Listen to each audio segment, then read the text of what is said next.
the same time. And there's times where you do, like, I think it's a back and forth. Like there's times where you have to be very vulnerable and very honest, and like you're going through it together. So like to be stoic and pretend like it's fine, I'm stronger than this, like you're not. Nobody is. Yeah. Like that's why everybody who's affected by cancer, like you and literally everybody who's affected by it has a similar reaction.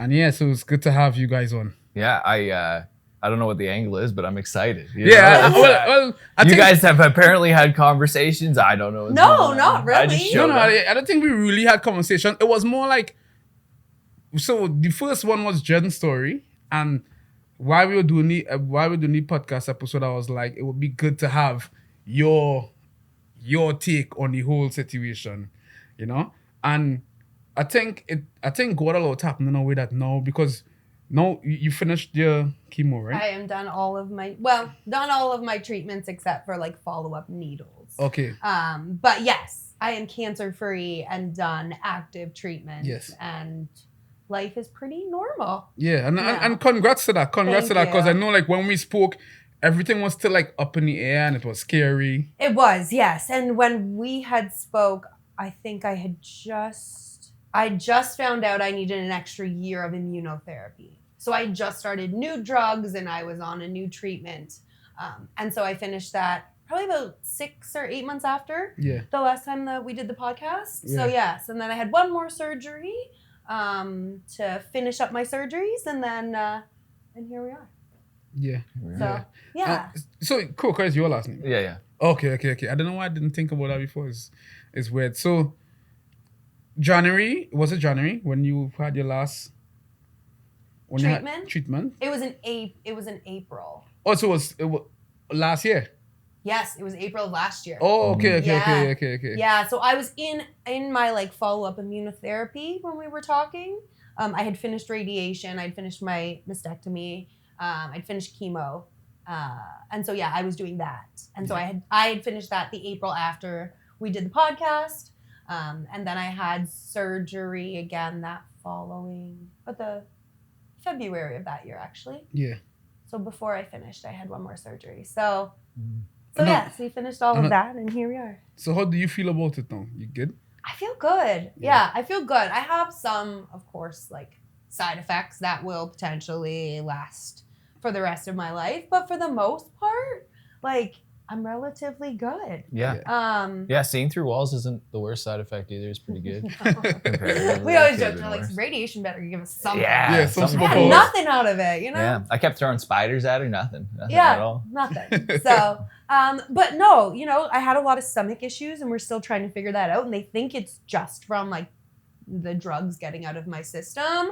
And so I still have some days where like I don't feel great. And I'll be a little extra tired, but nothing like compared to But that's good. So congrats on that. And I know. Thank you. Yeah. Because let me ask Matt. So how do you feel about it? Relief is probably like the biggest feeling on this side of things. Like coming on to the other side of like it's almost a crazy whirlwind. Like she's given dates. And I'm like, I couldn't tell you a date. I couldn't tell you when one thing happened, one thing ended, because to me it was all just like, it was a mentality of like, you just care and like you just are taking care of somebody. So like, whether that's like she's getting irradiated or she's getting, filled up with crazy chemicals, like that's just what you just got to care. And so like coming on the other side of that and kind of being less of a caregiver is also like a weird, like it's another momentum shift. I'm working through it. I'm working through these like different shifts in like momentum in life, because it is like you go full one way and then now it's like, okay, no, we're good. Like there isn't anything, like there's nothing to be concerned about anymore, but you still have your like, you got to set your back up a little bit, until for a while, I think. But no, I think relief is the biggest feeling I have coming on the other side. So like how long after you guys, because you got cancer after you guys got married, and so how long after you guys got married I think it was like 3 months. It was a month. Yeah, a It was month. a month Oh, before. 1 month. Yeah. Wow. So Yeah. we have a bit of a like crazy story of like our life together, and we actually so we had a party to celebrate our marriage, but we had actually secretly eloped a year before. Okay. So it was actually our 1 year anniversary, but everybody thought it was our wedding. So it was 1 month after that. So we had this like secret year of just being married and going on adventures and having fun. Yeah. Which was lovely, and we didn't know it obviously at the time, but much needed. And we didn't have the stress of planning a wedding because we were like, we're already married. We're just planning a party. And so yeah, it was a month after that, and Matt was actually the one that found the tumor, found the lump. I'm an expert. Yeah, you are. Wait, so it was breast cancer. It was breast cancer that I had, yes, sorry. Yeah. Yes. So I had a lump in my left breast, and it was pretty large. And yeah, you found it, it was about a month after. And then we started the process of calling doctors, and that was very quick. But our party was in the middle of August, and I was diagnosed the 22nd of September. Yeah. So, it was about a month after I was actually diagnosed. Which, like, that's a date I remember, actually. It's the 22nd of September because, just that's like a significant, that's the only one, though. That you remember. Yeah. So how was that for you, Bill?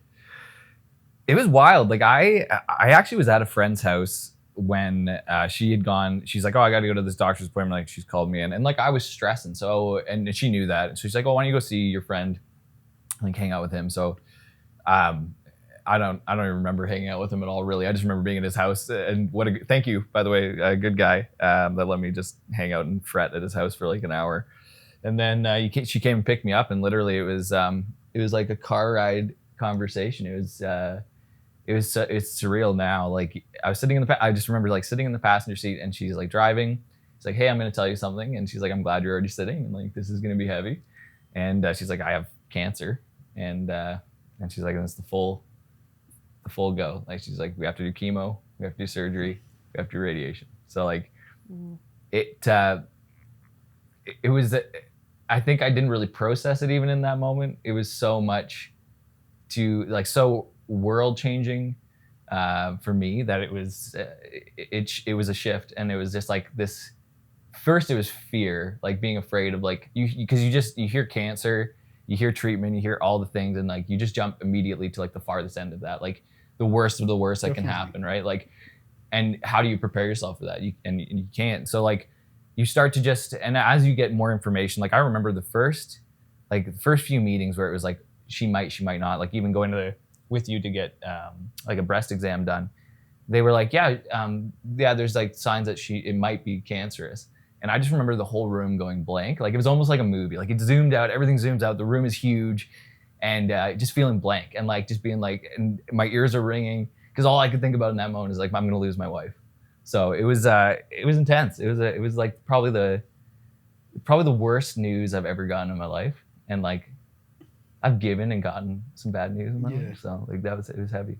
It was really heavy. I can imagine. Yeah. I can imagine. So like when you get in news, you have all these thoughts, right? Mm-hmm. And was it like something that you like how did you react? Like, were you trying to be strong for her, or was she strong for you? Oh man, I'm a hard on my sleeve kind of guy. So like, she knows, and like most people know what I'm feeling pretty much right away if I feel it, and my face wears everything. So like, she knew. I think like I didn't try to be brave. I wasn't trying to be strong, because that's later, right? Like, that's not for that moment. That's a moment of like, she's telling me information, and I just need to absorb that, and I need to like take a minute to like dang, this is a lot to handle right now, and like and like it's sort of that absorption, okay, you know, and then it's like, okay, now what, you know, and then it's the conversations of like, okay, now how do I process this? Like, what do we do? How do we move forward from this? And it's literally just, you just go through the steps. Like, it's just going through the motions every single day of like, okay, like this is the next thing, this is the next thing, this is the next thing, next goal, next marker. Because that's all you can hold on to is just like that next thing. You're like, okay, cool. Once we finish, this is like 8 weeks of whatever this treatment is, then it's onto this. And that's one step closer to the end. And like, that's kind of just how you can't think about like the bigger picture all the time. It's so overwhelming. But when you take it in those little bite-sized chunks of like, I only have to care for her right now because of this, like it's a lot easier. like I know the dynamic from my mom having cancer Mm. and her coming and telling me that she had cancer. Mm. You know, and my reaction at the time was, okay, let me learn to live without you. Mm. Yeah. You know, 'cause I was 18. You know, I was like, let me learn to live without you. Until this day, I think I just have such a traumatic experience with trauma. My mom is still alive. She survived. I wish she was here. She canceled her ticket to come on Tuesday. I was gonna say, Yeah, you she was said supposed to might be here. Yeah, she here. was supposed to be I was here, but hoping to she meet pushed her. back the ticket. But so I have such a traumatic experience. I had one of my closest friends die from cancer, and it was the hardest. I didn't even reach out. And it's something that I still live with today. You know, and it's not that I didn't care to reach out, it's that I didn't know how to. And then my aunt, it's like my second mom, had cancer and was the same thing. Like I thought I thought that I grew from the first time. And then when my aunt had cancer, I realized, oh, I didn't grow at all. You know? I still had to reach out to her. And every time she calls me, I cry. As she talks, I cry, you know? But it's just a reaction I have. So that's why I was so intrigued with how you dealt with it, because it's different because it's your wife. Yeah. You know, so you have to be emotional and strong at the same time. And there's times where you do, like, I think it's a back and forth. Like there's times where you have to be very vulnerable and very honest, and like you're going through it together. So like to be stoic and pretend like it's fine, I'm stronger than this, like you're not. Nobody is. Yeah. Like that's why everybody who's affected by cancer, like you and literally everybody who's affected by it has a similar reaction. It is traumatic. It is hard. It is not pleasant. It is hard to deal with. It's hard to face. And even as like a person like coming from the outside, I totally understand when you say like, I don't know how to react to that. I don't know what to say to you. Like how you can't make it better. And that's hard. It's hard. So like that's why I think like 100% it should carry that weight, and it does carry that weight. It's cancer. Yeah, it's a difficult space to be. So from the time you were diagnosed to the time you were, do you call it undiagnosed or what? Like what you say, like Yeah, so I don't know. I say cancer free. okay, yes, cancer free. Because technically, like the type of cancer that I have to do follow-up treatment. So I have estrogen-fed cancer. So they have me with no estrogen in my body. I'm in full medical menopause so that the cancer doesn't grow back. Okay. So once we've done that for 5 years, the cancer hasn't come back, then I'm considered remission. Like we've done all the preventative, we've proven it didn't come back. So right now I'm cancer-free. So I got diagnosed on September 22nd. I finished chemo at the end of January. The next year. The next year. Okay. So January like 25th. Excuse me. And then I had my full mastectomy at the end of February. And at that point, I had no more cancer in my body. Okay. So a lot of people use that as their date that they are cancer-free. I then did 15 rounds of radiation, which they do as more of, a preventative. They make sure they get every cell in the area treated in case they missed one, you know. And so I consider being like cancer-free and done treatment when I finished radiation. Yeah. Which was at the end of April of that year. Which is also a trip too, because it's not like they give you this like meal plan of like, this is how you're going to treat your cancer. Like we got this solved. It's like you have to choose everything along the way. Like you're choosing radiation or you're not choosing radiation. You're choosing chemo, you're not choosing chemo. So it's like, and they give you all the options, but it is like, it's a wild thing to have to choose. You know what I mean? Like it is crazy. Well, and every situation is different, right? Yeah. They do the genetic testing and you find out how your cancer grows and sort of what other things you have to look for, why it was caused. Mm-hmm. And for me, one of my genetic tests told us kind of why I got cancer, but one of the side effects was the more rounds of radiation I had, the more likely I am to get other cancers in my life. Oh, wow. So we also had to sit down with my radiation oncologist and decide how many rounds is worth rolling the dice on. You're 1% more likely for this in your life and you're 2% more for this. So like we even had to choose to change my plan to have less radiation because it was sort of that extra insurance policy, as they called it. So it wasn't necessary because there was no cancer, but they're like, if you don't, the odds of it growing back are higher. Yeah. So we opted for it, but opted for less. So like even in that, you have all these decisions that you have to make together, and that's a choice we have to make together. Yeah.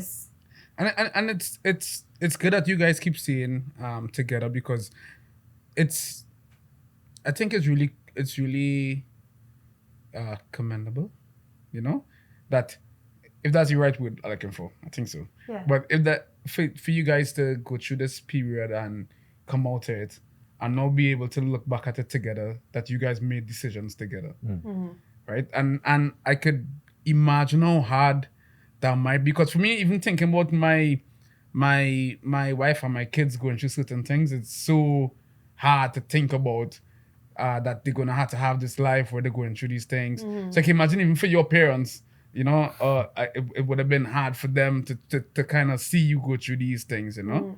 Yeah, like when we went to tell my parents, so I knew that I had cancer when the doctor was like, oh, hello, we'd like you to come in tonight. Like the doctor's gonna stay in the office until you get here. Oh. I was like, and I was doing the testing, like we knew this was a possibility. We had talked about this. So when she said that, I was like, oh, it's cancer. And so that's Matt went to his friends, and I was like, I want to do this on my own. And then when I picked you up and told you, I was actually like, we have to go tell my parents, because we were flying to Vancouver the next morning To his family.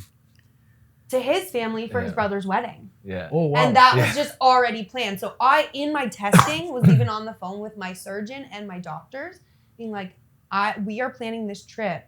Can I fly if I have cancer? Can I go right? Like, and so they were also getting me in really early, because they said, like, this came across my desk. I didn't want you to be gone for a week and a half, not know that you had cancer, sitting there waiting. So she's like, I wanted to tell you ahead of time. Yeah. Which I was like, thank you. I appreciate it. It gave us time to go to Vancouver and process it. Yeah. But I was like, okay, we got to tell my parents before we leave. And I actually made him, because I could not Talk to your parents. tell my parents. I didn't have the words, and I just like grabbed his arm and was like, stared at him and was like, I couldn't even, you have to do it. And so, and my parents were very nervous, because Matt was like, we have some bad news for you. And then he paused, because he had to find the space. And I remember him just saying, like, Jen has cancer. And my mom just sat down and she was like, okay, we can deal with this. And I was like, what? Okay. Like, this is not like. It's almost like they saw it as a construction project. You know, they're right? like, we're gonna build this. Yeah. So it was very interesting, because I was just like, I don't want to shatter their world. And then we left on vacation for 10 days, and they said it was awful, right? That's when they grieved it. Of course. Because it sinks in. Yeah. I mean, they can't show. You see, because when he showed up, he probably was emotional. You were emotional. So they had to. Your mom is level-headed. Your mom is very level-headed. I think so. 100%. Yeah, because for her to think so quick that she can't be emotional. Like, everybody can't be crying at the same time. Right. You know? and they had no idea I was doing any of the testing. And his family didn't know. Like, so nobody knew that I might have cancer besides the two of us. So we showed up with tears in our eyes, being like, surprise, it's cancer. And we've been through, 2 weeks of hell doing testing, and yeah. So how was it like the world shift, like from going from, oh, we have all these plans to like, okay, these plans don't matter at all. I'll say this, like, that vacation to Vancouver, like going to Vancouver, one, we got out of all the bad wedding stuff. We didn't have to go to any of that. That was great. We're just we eloped, right? We're just not the big wedding celebration-y people. So that was great. That was tremendous. But I think it also just the processing was so important, and like the ability to like grieve and to look at, because I think the thing is, you look at your life and it's going to change. Like, even if it's temporary, there's going to be a significant change in your life. And so like, you don't know what that looks like. I don't know. I've never had a spouse go through cancer. I've never gone through cancer. My grandmother had it when I was like 16, 17. I barely remember, and she got through it at like 96. She was a beast.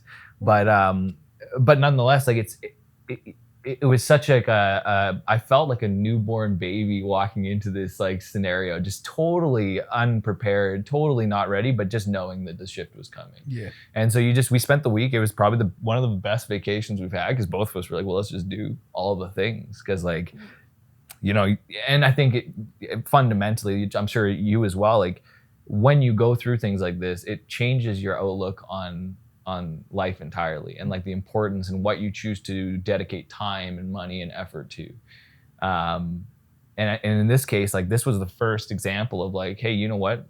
Like we're here now, and like we might not ever be here again. So let's enjoy it for what it is, you know? Yeah. And it was, and I mean, we'll go back to Vancouver, praise be, but like, it still was that was the biggest shift, is all of a sudden you start realizing and recognizing importance, and you also stop holding on to nostalgia and sentimental things as much, because you recognize, you're like, why am I holding on to this bottle of rum that I've had for 25 years in my closet, right? Because you're just like, I want to drink this. Yeah, let's enjoy this. Enjoy the life you have, because it's right there. You know what I mean? Like you might not get a chance. No. Because even like, yeah, cancer is one thing. Like I know, man, I'm going on to talk now, but like cancer is You good. Cancer is like one thing, right? Like it's a shift, and like it's something that you can start to see how things can progress and how things can change in your life. But like that can happen any day. You if you're in a car, that people get in car accidents all the time and lose their lives. Like that's, so to hold on to all these things, and to hold on to this like sentimental value of like, and I'm not to degrade sentimentality or like anything like that, but like, you know, just like the bottle example, like why keep it? Me specifically, I should say, like me specifically, I love to like, somebody gave me this, and I'll be like, I love it. Let's keep it forever. And that's like, well, that's food, or like it's something you could use. Like, why don't you enjoy it? And I'm like, keep it forever. And then it goes bad, and I'm like, well, now I just have things that are bad, and I never used it or held on to it or whatever. So. I stopped being a collector of nostalgia, I think, was my biggest change. Like if there's anything, it was like in a weird like overall philosophy, I just dropped that idea that everything's sacred, because it's not right. I think you can lose find everything. a lot of value in experiences, time with people, like that, and memories are more sacred to you than like a physical object. Yeah. In a lot of times. Like what you say is a lot of what my mom, is how my mom kind of presented it to me, you know, and she said I could have been in a car and died in a car accident, you know, but God showed me I had time to try to, and she found it early. So like for you guys, you found it early too, right? So she found hers early, and so she was looking at. My mom is a really positive person, and that's why I really wish that she was here to be in that chair right now. Oh my gosh, I would love because that. it would have been a whole different dynamic of the conversation. But she's a really positive person, and me at 18, I can deal with the positivity. Because she was the only person I had. Right? But what it did teach me, and even from the last conversation we had, what it did teach me is like I started holding on to the things I hold on to is my family, the time I have with the people who I have, and the people who look up to me and will miss me when I'm gone as well. So it can't be selfish that I'm just hanging on to people who I want to. But the people who would look up to me, I have to spend time with them too, because I have to give them that gift, and that's my kids, right? Yeah. And it really helped me even just being a better hugger, if that makes sense. You know, because like now when I hug and I feel like, oh, this could be the last time that I hug you or you hug me. You know, so and you really start to look at things from a different dynamic when you go through things like this, and it probably did make you guys way closer. You know, because you guys had to go through something in such a short time without being married for so long. There's so much different things that build up on it that you guys probably didn't even think of any time. Reflecting is weird. Like we do. We talked about a lot of like what we've gone through, but I think it is different when you're on the other side. You just, because I think people see the snapshots a lot of cancer, if that makes sense. Like, because right, like like a friend, they'll come over and they'll see you every week or 2 weeks, whatever. But that progression is so massive. Whereas like the day-to-day shifts were so minor that you barely even notice like when things are transitioning, when things are changing, they're sort of just changing around you, and you just start adapting. And I think that adaptation has just taught us to be closer and value things a little bit more differently. And, you know. And I think we also started our relationship having been in previous relationships and was like, here is all of my baggage. Here is everything I know about myself. Here is like what makes me, what makes me lose it, what I love. Like we laid it all out on the table. So then also going into cancer, we really knew each other. We knew where we stood on certain topics. Like we had discussions about what happens if we need to do fertility before we got married. Where do we stand on that? And then in cancer, before I started chemo, they're like, all right, you have 3 weeks. If you want to freeze any of your eggs, you have 3 weeks to decide and do it. If it doesn't work, that's it. You have to start chemo after that. So we were like, well, we already just discussed fertility stuff. So we knew what our answer was going to be. But like a month after you're married, to have that be thrown into like, what do you want for the rest of your life? Are you going to have kids? Are you going to do this? Like this will affect the rest of your years. So that's also big, heavy topics to deal with. And I think having done that, you also do appreciate like when life is just normal and easy. Yeah. Just every day. Exactly, yeah. We want to sit around and play video games. We're like, this is great. You know, we want to slowly drink our coffee in the morning. This is great. And we enjoy that more because we know the days where we had to sit and make those decisions or sit in chairs getting drugs or, you know, you having to take care of everything because I couldn't stay awake. I don't. Right? Like. Nah, it's either, and like what I will say is like there's a very definitive thing of like you were sick and like so like for me like my part like that's not important. Like you were sick and like that's all that matters. So in that time. So. But still, it's an interesting dynamic to have like so early in your relationship, right? We went from like infatuation to like you're making big life decisions. Yeah, crisis every other day. And also and like I feel very lucky that I really like how my body turned out after cancer. I've had a lot of surgeries.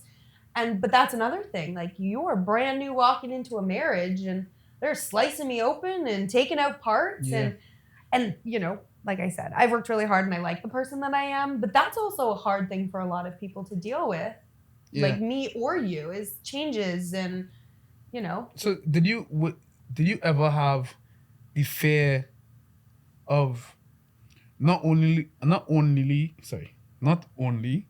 losing your life, but losing your husband as well? I'll be honest. I was never afraid of losing Matt.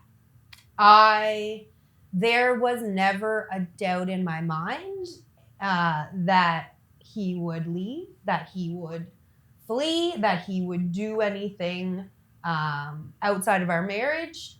I never had that worry. That's it's big, and that's really big, and that is a trust that you hope for in your marriage. Definitely. I can remember, I'm gonna cry. When we were in Vancouver on our trip, we were on a hike, and there was this big section of, they had like a landslide or like a waterfall or something, had taken out a bunch of trees and brush, and it had kind of swept over the trail, and we were talking and we were walking, and he had just kind of like looked and he's like, hold on a second. And I said, what? And he's like, do you see how like this all fell down and it was just ugly and a disaster? And maybe not those words, but and there's life growing out of it. There's moss growing on these trees that fell. There's these new like plants coming up. There's these beautiful flowers. And he's like, that's what happens like when things rebuild, when they get totally torn down and rebuild, you get these amazingly beautiful things that come out of it. Definitely. And he just looked at me and he's like, I can't wait to see how beautiful you are after cancer. And I was like, okay, well, we're good. And not that one, like he shows me every day. It's not that one sentence, but no, I never had a fear of losing him. I didn't have a fear of, I think I had more of my own insecurities of like, I'm going to change and I'm going to deal with that. And honestly, I've I've had a very easy transition to deal with that. I had really good plastic surgeons, and Yeah, you do. I had really good surgeons, not just plastic surgeons, but I had really good surgeons all around. So, but no, I feel very lucky because I know a lot of people, it is very straining on a relationship and Yeah, it is.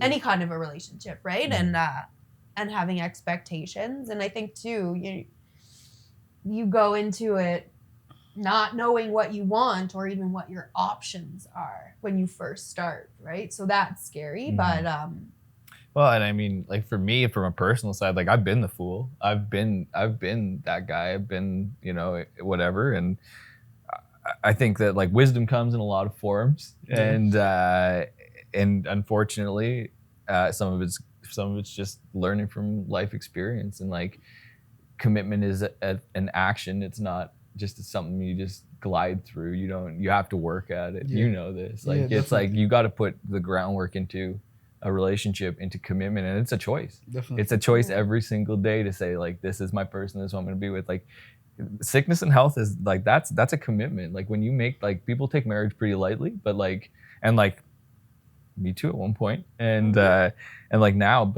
understanding the depth of like what that means, like what sickness and health actually looks like. Yeah.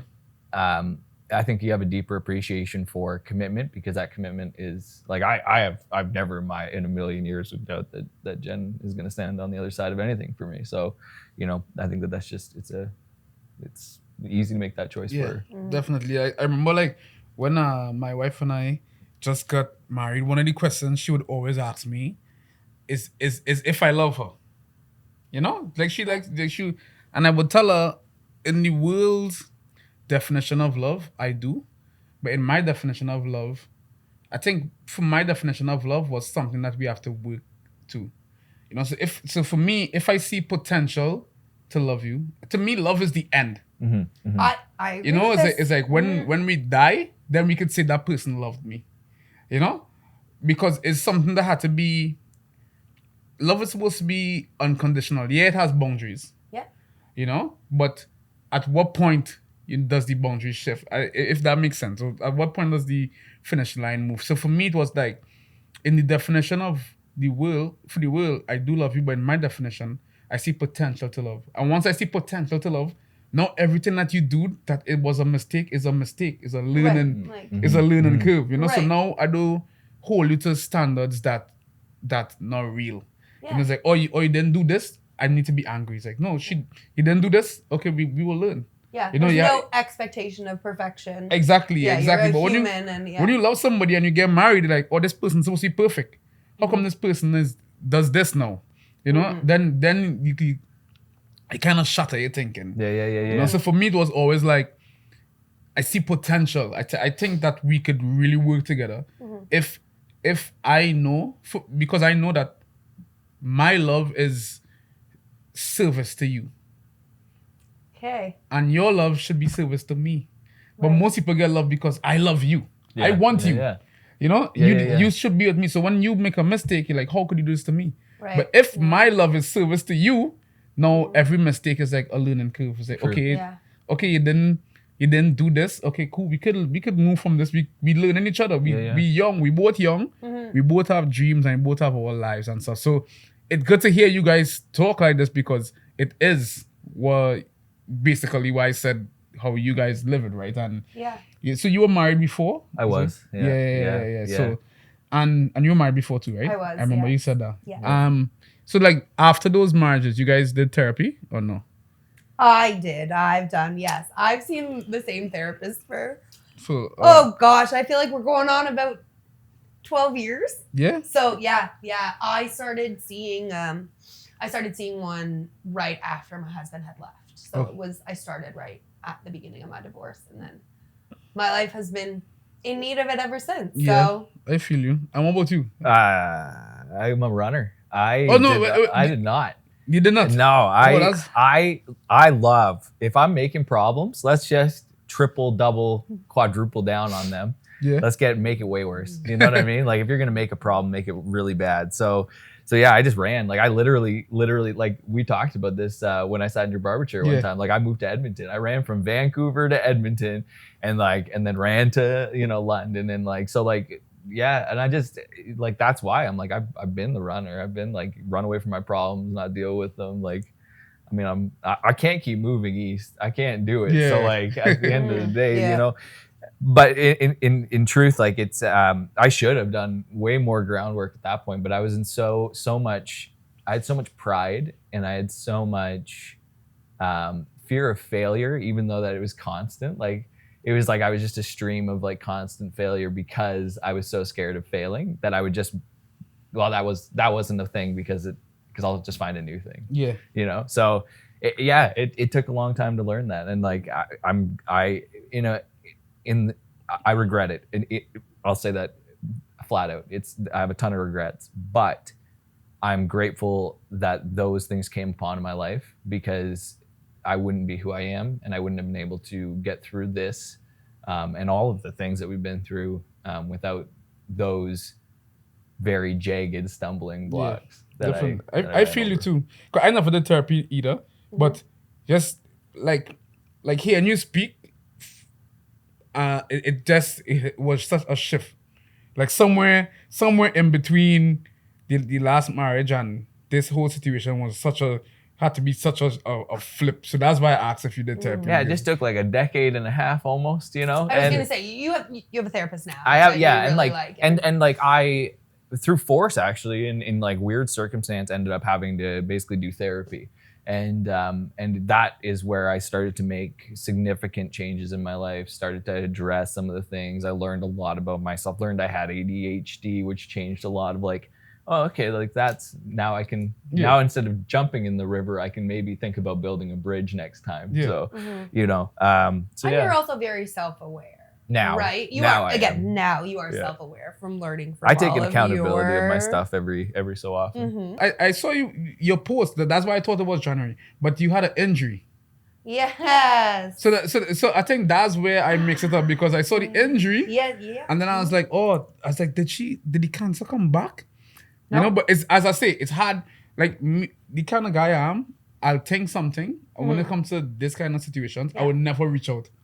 I'll be like, oh, I don't know how to reach out. I don't know if asking about something is too much, or I don't want to sound like a asshole. Because sometimes some people think I'm an asshole, but it's just I'm trying to think. You're like, I wanted more information. I'm just curious. Yeah, exactly. Who are these people? I don't think anybody's thinking that. Yeah, some people think, one is way too open, and I'm like, I don't know. I would say my issues. Like I tell people my issues all the time. Like if you watch my Instagram, I try not to I try not to look perfect. Yeah. I try to be honest with people more and realistic. say, there's good days and bad days. Yeah. There's more bad days than good days, actually. When you're chasing good days, there's way more bad days than good days. We talked about this last time. I'm like, you hustle for months to get a good day. Exactly. Right? And when you get a good day, you really hold on to it. Yeah. So So yes, I am. Well, probably because I was like, I'm having surgery again. See you later. And everyone's like, wait, what? So yes, I was shoveling some snow, and there was a little bit of ice under the snow, and I was just finished, and I shoveled, and my feet went in front of me. I slipped on the ice, and I went down and hit my wrist, and so I broke my wrist in 2 spots. Oh, wow. Poor Matt again. We're here. He's in the shower, and I come in the house. He didn't even know I was shoveling. I was like, I'll just get this done while I'm, get jobs done. He's in the shower, and I come in, and I was like, Matt, I hurt myself. And he's like, what? I was like, I think I got to go to the hospital. And she's like, okay, she did have to go to the hospital. I'll tell you, I'll confirm that. She came in, and she's sitting on the floor, and she's like, do you think I got to go to the hospital? Does it look okay? This thing was shaped like a letter of the alphabet. It was like, oh wow, as shit. I'm like, yeah, it looks okay, but we should probably go to a hospital. That's something we should consider. We should think about it. So yeah. So yes, I broke my wrist, and then they sent me to the hand and upper limb clinic, and they were like, we need to put a pin in to make sure you get full mobility, full dexterity back. So I had surgery to put a pin in. I had a cast and a splint on for another 6 weeks, and now back at it. Okay. So okay. I just got back to work like 2 weeks ago. Yeah. So yeah, it's good and it's healing because up you use your hands because yeah, you do, and everything is with right-handed, your hand. of course, too. Okay. So yeah, and like when I had my cast on, because of the break that I had, I wasn't allowed to lift anything more than an empty teacup. So I'm like, this is just useless. So I was off work for a good month. I could not do anything, and then I slowly. Which got you're back. very, very bad at. Very No, bad for at. sure. So bad at doing nothing. For sure. Because she's a business owner. She's Yeah. yeah. I had to tell her to stop a lot. There was like parts where I would like just fill in and like do what we had. One of our employees came in and did a lot of stuff for us, bless her. But there was a lot of things where I had to be like, you need to stop doing things. Like, let your arm heal. You can't be Miss Business Owner now. Mm-hmm. You have to be just a patient for a while again, which was frustrating for you too, because like that's the thing too, is like it was a weird like crazy trauma response too, because it was a medical thing right away, and it was a longer term, semi-long term medical, right? Like you're saying, a couple weeks, and that's still like it just kind of put her right back into that mentality, and so like not being able to work because I'm in pain or on medications or recovering from surgery. It was just that was hard. It was hard for me because it was just trauma response, right? It was doing the same thing and not cancer, but also because I've been through chemo, my bones are more fragile, and because I'm on estrogen suppression, I'm at a higher risk for osteoporosis. Oh. So it's also one of those things that they said, like I felt good. So they probably would have done damage anyways, but my bones, like the multiple bones just went because of cancer. That's, one of those long-term side effects you don't really think about. Yeah. So, Oh wait, so did you know that your bones was weaker before you were shoveling this, no? Because I'm trying to figure out which one of you guys is you wanted ADHD. Because if you know that your bones are weaker and you're shoveling snow, I think you might be the one with ADHD. Well, that's fair. Thank you. Right? Thank you. Don't let her judge you. These are the things I was like, and like, if I would have known, like, I would have shoveled, no problem. Yeah, but I was just in the shower. know. She's just trying to be the sweetest. Yeah, she is. That was joking. And then that was a very brief shower. But this is the thing, right? Like, I'm only at risk if I like fall. Yeah. Like just doing the act of shoveling snow, I'm just as strong as I used to be, right? Like I can do chin-ups and... We were skiing the week before. Like literally went skiing the week before. She's flinging herself down Black Diamonds, down a mountain on skis, and she's fine. Like no problem, whatever. Shoveling snow, dude. Shoveling snow around the building. So it was just one of those accidents. It just... Yeah. But also, like, again, like compared to cancer though, I'm like, I'll take... Yeah, like a broken arm for sure. You're like, right? For sure. Yeah, the broken arm is nothing. nothing. I think and it was more, I had a lot of stress like around finances because I was like, I can't work again. Yeah. Like we just went through a year and a half of not working, and we got full credit cards, and we are like, we kept the business going, and we're just got back into business, had a good Christmas, right? So I was like, to not make money again was another thing that was very triggering. Yeah. So yeah, but. Well, now you guys back. Now we're back. Yeah. Broken bone. I have to have the plate taken out in a year, so I have to have surgery again next March. But they're giving me a year, so that's a future me problem. Yeah. And you guys work together now, right? Correct. You guys work together. Yeah. Okay. Yeah. And so for the bakery, is it you do mostly macaroons, or is it mostly macaroons? Macaroons and chocolate. Okay. Yeah. And then the ice cream, the decent ice cream, added in. Okay.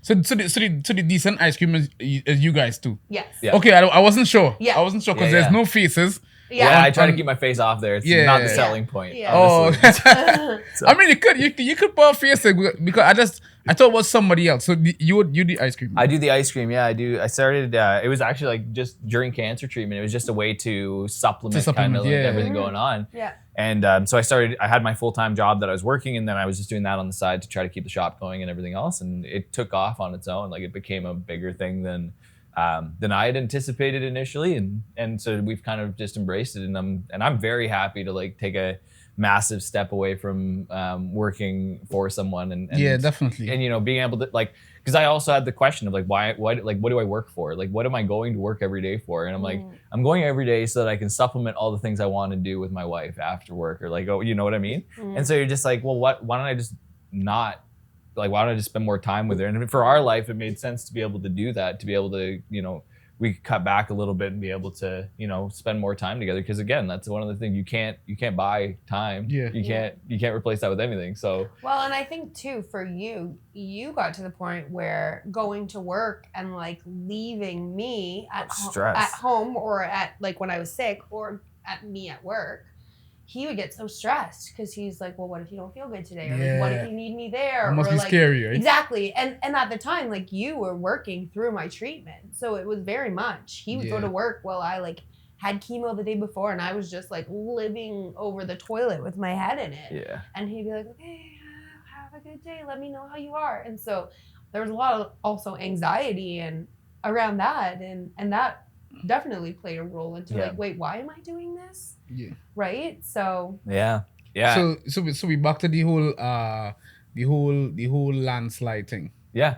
mhm. Yeah. That's exactly it. Yeah. That metaphor has kind of carried us through a lot of things of like just because I mean you see the devastation, you definitely see the destruction of life and like all the things that have happened, but you also see a lot of like the fresh growth, the beauty, these things that like a lot of unexpected things too. You learn a lot about yourself when you're forced to go through things.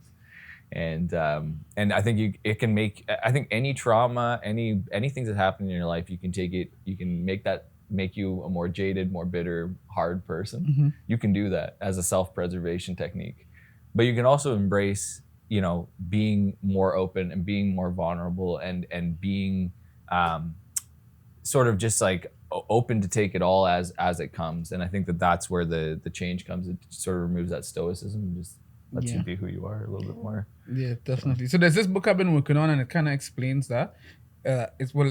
My take on it is it's called like Diary of a Loner. Okay. And it's like I try to explain to people that everyone goes through this lonely phase, and depending on how you look at it is how it's gonna affect you. Mm-hmm. So like you could choose to like if you're going through this phase, which is this hard time, if you choose to like give in and say, why me? Because you guys could have done that when you had cancer. You could have been like, oh, why me? Why does that happen to me? And that would have a much different effect to us in compared to what happened now, right? And it's basically that's what the book I try to explain is that we all go through these times, and you had to it actually meant to pivot you. Yeah. It's like that slingshot effect where you have to take steps back to go forward, right? 100%. And you just have to see the bigger picture for it. And I think too, we had a lot of days and moments that while we were in it, to say, why me? Right? Like you have those moments where you're like, why do I feel sick again? And why is this happening? Or why did a result of something come back? Or why do we have to do this? Like, and everybody will say like, oh, you're positive. And like, we are for sure, but you can't be all the time. And I think for us, it was a good balance. And I'd be like, why is this happening to me? And that's when Matt steps in and is like, here's all the good things that are going to come out of this. Here is why this is going to be okay. And he would do the same. He would have really hard days. And I would be like, this is going to make us better people. We are going to get through this. Mm-hmm. There is something that we are going to, and I think too, we tried to learn from the experiences as much as we could. We really like learning or reinforcing empathy that like when you see people, I have learned now having cancer, I can't control some of the things that my body does or how I am or whatever. And so I have a lot more empathy toward that sort of feeling of like people not feeling comfortable in their own bodies or making decisions based on a whole bunch of parameters we don't know about. Right? Like, I don't want to judge someone based on what they do because who knows what's going on in their back end that's, exactly that they had to make that decision. And so, I feel like we've really tried to learn from the situations that are the hard ones because they don't last as long. But we definitely had our moments through all of this that. Yeah. And like, you also like, you learn a lot about the relationships you have too. Because you do have people that out of nowhere, the people that you may even just be acquaintances with, they show up and they'll show up hard. They'll be bringing you meals, they'll be caring for you, they're calling all the time, trying to check in on you. like, and those people are astounding, and that just shows the strength of their character. It shows who they are as people. And then you also have people though on the other side that, and it was hard to deal with some of the relationships where they didn't. They were there. They're your friends, but like, you know, it's one thing to go out with the boys and have a beer and hang out, you know, shoot the shit or whatever. But it's different when somebody is not well and not having fun, and you can't make it fun and you can't fix it. And I think a lot of people have a hard time with the you can't fix it side of things. Like, you just being there is more than anything. It's huge. Like, even calling, all the calls I got and all the texts that you got and calls and everything, those are the big ones. But it's when people just all of a sudden disappeared, or like, I just don't know how to do this. Like, we're not different. We're just dealing with something. Like, that's just life, you know. So it was weird. It was beautiful. It was unique, and like, there's always like the silver linings to cancer. They exist 100%. Like, yeah, I don't think our marriage would be as strong without having gone through what we've gone through. Like, it's pretty crazy. I don't think I would be who I am. Certainly you wouldn't either. So No, I wouldn't. I don't. Yeah, and not that I'd say I'd recommend it to everybody. Like, it's definitely not. Highly do not recommend. Yeah, like, don't recommend. But like, you don't need to have experience. Like, again, we talked about wisdom. Like, you don't need to have experiential wisdom in that. Like, you don't need that. You can see how it can affect your life and what it can do. And everybody's been touched by cancer, as far as I know. Like, most people have. And like, I think to make changes and to make a more sort of dedicated or intentional life decisions, I think that those are what you get out of that. And you can do that before something terrible happens, you know? You can make intentional decisions. It's people at their own pace, man. It's crazy. Exactly. And like there's things that if I could go back to, and I'm sure everybody does this, like, if I could go to 16-year-old me and be like, don't do this, don't do that, just be good, like, be a good guy, probably would solve me a lot of problems. But I also don't think that I would be where I stand today in a positive light, because again, like you can be jaded, you can take it terribly, or you can actually like learn from it, try to be better, try to be a better version of yourself. Because I'm not ever satisfied with the man in the skin, you know.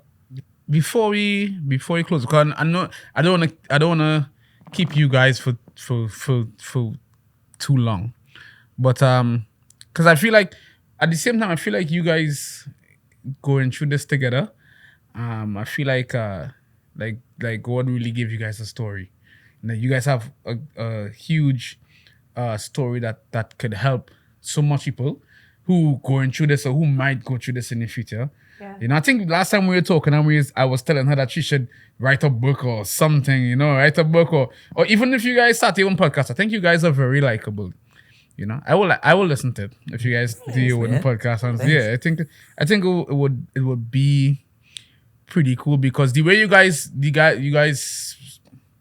speak, it actually helped me understand myself when I was that age and what could I be going through and how different I could deal with these situations. It does teach me, talking to you guys, how to really hold on to the people in your life, you know, and don't take them for granted, or don't take your days for granted. And one thing that I did start doing a lot too with my life is I started appreciating noise a lot. You know, and it's something I had to work on.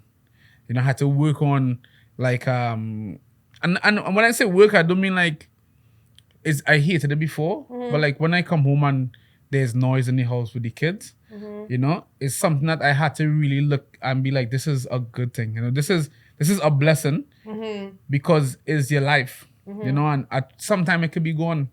At any time it could be gone, in terms of they growing up and leaving, or, you know, the worst could happen. So I really start to appreciate that. That's one thing I've been working on lately. But in terms of the whole dynamic of a relationship, you know, I think you guys did a good job. And yeah, I don't know the ins and outs of everything, and I'm not saying, or do I think that you guys have the perfect relationship, because there's nothing like it. Yeah. You know, I thought it was perfect. Yeah. Oh, I mean, yeah. Perfect. Yeah. And right? we're very realistic about it. Yeah. Every day. Yeah, exactly, right? So, but it's good to hear like that, like how you guys work it out and that kind of stuff. Mhm. Mm. Yeah. And we work on it. We Like, yeah. our marriages work. We are where we are. We can communicate the way that we do because we've put in work and we've learned lessons from old experiences. Mhm. But yeah, it's nowhere near perfect. We have absolutely our days where we need to be away from each other for some time because You have those days. Yeah, right.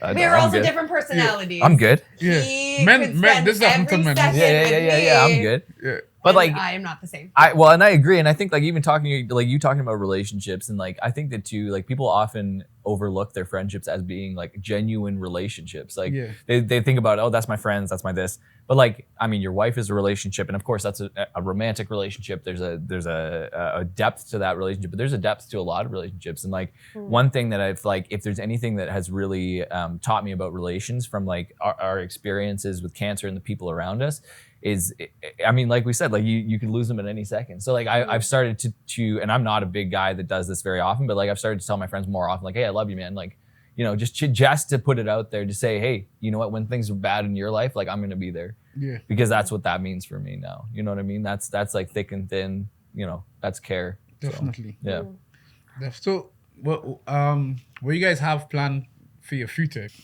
You know what? We talk all the time about what we want to do. Mhm. And I think we have nothing in concrete. I think I will say that I've learned that the plans change. Yeah. Life can get in the way. So we're working on rebuilding the business and getting it back up and running. My parents have a little bit of land outside of town. And we, in the summer, spend our weekends, or as much time as it's about 5 hours from here, so as much time as we can spend. Farming. Well, not really farming. That's my plan. Okay, well, my that life wants to learn plan. how to farm. I'm moving forward on this already. My future, I just decided, my future is going to be, I'm going to become a farmer, I think, actually. I think that this is, well, I have no experience at all, but I pet a tiny horse yesterday, so I feel pretty bonded. Yeah. I feel good Quite about confident. this. I'm pretty confident that I could get it to do almost anything I want now, and so I think farming with my donkey and horse will, I'll be pretty sufficient. Yeah, I think so. It sounds like our future is very exciting. Yeah, raise some chickens. I'm thrilled. Yeah. I'm thrilled. I already got names picked out. So. Oh, gosh. Yeah. Good. Wow. No, I think I'm very like with plans and stuff. I think planning is good. It's important. And like you make the next stages for where you want to go. But like I've just learned that adaptability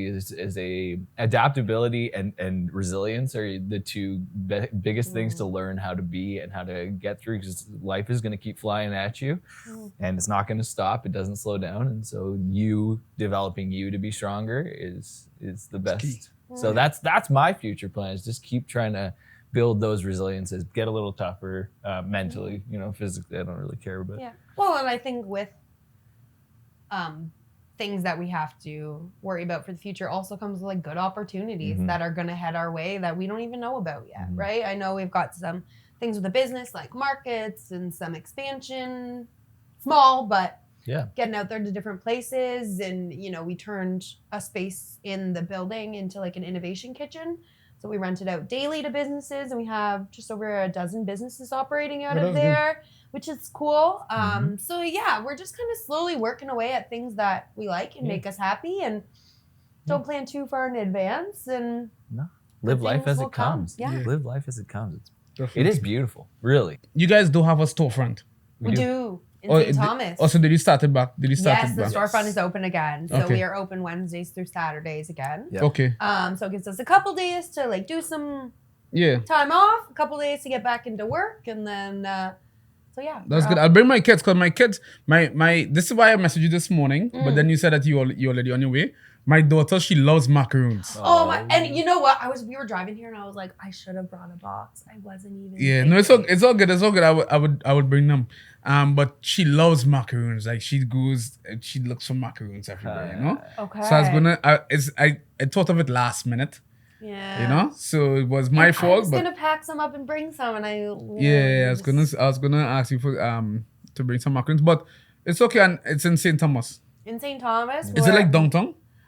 So we're on Ross Street. It's just like Talbot is the main street in St. Thomas. Right. And we're like 2 blocks off of the main street. On Ross Street, it's 159 Ross.